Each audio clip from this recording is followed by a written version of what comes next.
सागर में हुए triple murder मामले का पुलिस ने किया खुलासा। देवर ही निकला अपनी भाभी और 2 मासूम भतीजी का हत्यारा। नमस्कार, मैं आयुषी, आप देख रहे हैं नोपिकर न्यूज। सागर के नेपाल पैलेस कॉलोनी में 30 जुलाई की रात को हुए ट्रिपल मर्डर मामले को गुरुवार को सागर पुलिस ने खुलासा कर दिया।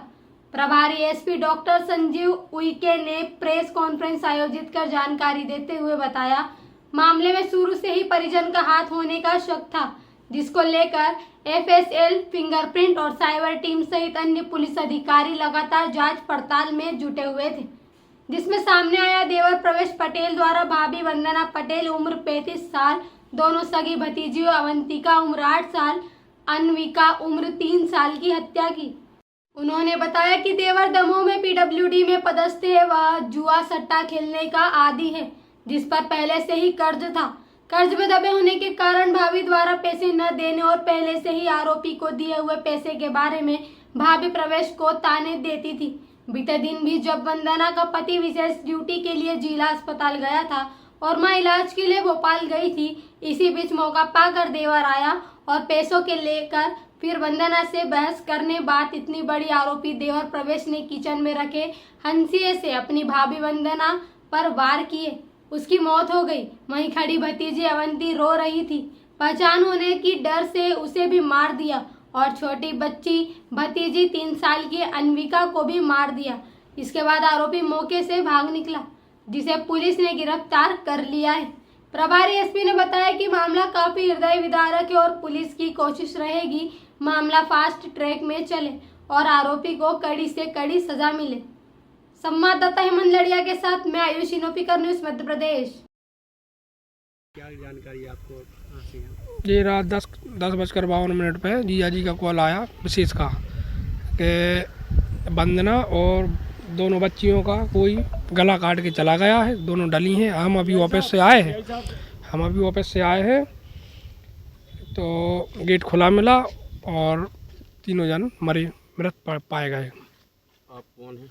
हम वंदना के भाई। क्या लगता है आपको, इन परिस्थितियों में किसने हत्या की? अभी हाल तो परिवारजन पे शक है। किस पे? बहन की ससुराल पे? हाँ। कौन हो सकता है? कोई नाम वगैरह कोई जानकारी? दोनों भाई में से कोई भी हो सकता है, ऐसा शक है। ऐसा आपको क्यों लग रहा है? क्यों हुआ? क्या उनके परिवार में थोड़ी रंजिश चलती थी, परिवार में थोड़ी बहुत, उसी का कारण। ये क्या करते थे जो आपके दोनों? ये यहीं पे स्वास्थ्य विभाग में थे, कंप्यूटर वगैरह का काम करते थे। बेटियों की उम्र कितनी थी? बड़ी वाली की 7 वर्ष और छोटी वाली की 3 वर्ष।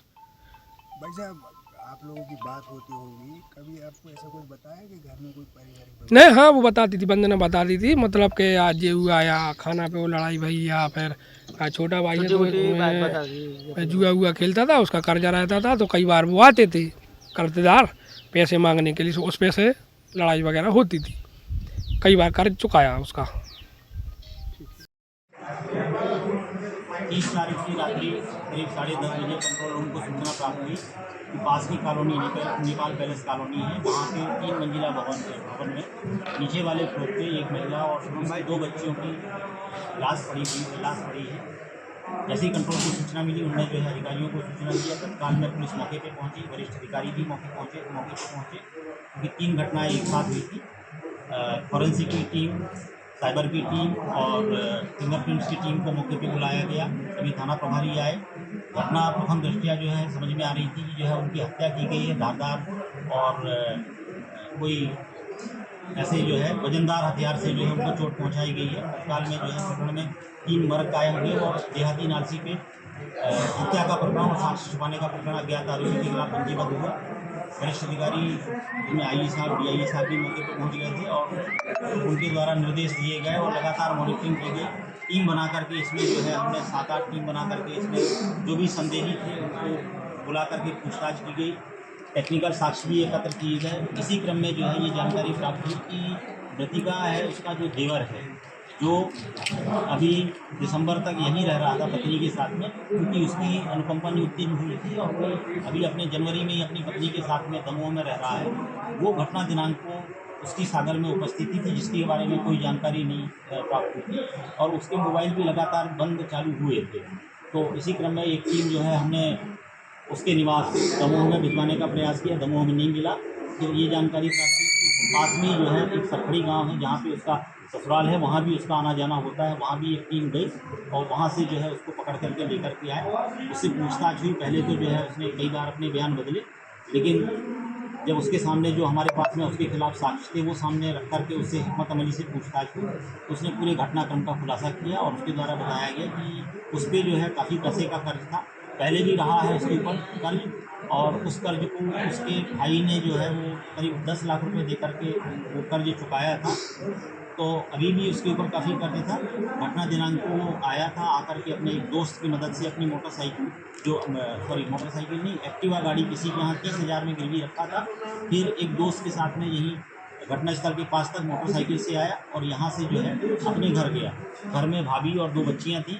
तो इसी बात को लेकर के जो है भाभी से कुछ विवाद हो गया और बात आगे बढ़ गई। उसने दिल पे ले लिया और जो है भाभी को धक्का दे दिया। भाभी ने इसका विरोध किया तो उसने पास में रखी हंसिया जो है हंसिया से 2-3 वार करके भाभी को चोट पहुंचाई और जिससे जो है भाभी की हत्या हो गई। वहीं पास में 8 साल की बच्ची अवंतिका जो उसकी भतीजी थी वो रो रही थी और बीच बचाव कर रही थी। अपने पहचान छुपाने के डर से उसने जो है 7-8 बार उसके गले पे भी किए। बच्ची भी मौके पे ख़त्म हो गई। उसके बाद दूसरे वाले कमरे में जो बेडरूम है वहाँ पे छोटी बच्ची रो रही थी, उसको भी उसने पहचान छुपाने के उद्देश्य से जो पास में बट्टा पड़ा हुआ था पत्थर का उससे चोट पहुँचा करके सिर में और माथे में चोट पहुँचा करके जो है उसके साथ भी घटना घटित की, वो भी मौके पे ही ख़त्म हो गई। इसके बाद जो है ये वहाँ पे खून से लगभग जो पैर पहुँचने का है डोरमेट वो हंसिया और इसने जो टी-शर्ट पहना था वो पानी में डाल दिया और दूसरे कपड़े जो भाई के अलमारी में थे वो पहन करके और कुछ जेवरात जिसमें सोने का जो हार है करीब 4 तोले का और चांदी की चूड़ियाँ और कुछ नकदी 10,000 रुपये करीब लेकर के जो है ये वहाँ से भागा और भाग करके फिर उसी दोस्त के पास में गया और उसके माध्यम से इसने जो ये जेवर हैं ये किसी को 97,000 रुपये में जो है इसने बेचा, गिरवी रखा और उससे ऑनलाइन कुछ ट्रांजैक्शन हुआ है जिससे इसने अपने कर्ज के पैसे चुकाए और जाकर के जो अपनी एक्टिवा गाड़ी 30,000 रुपये में रखा था वो गाड़ी जो है 10% ब्याज दे करके 33,000 रुपये में इसने उठा करके उस गाड़ी से जो है ये यहाँ से भाग गया था। ठीक है।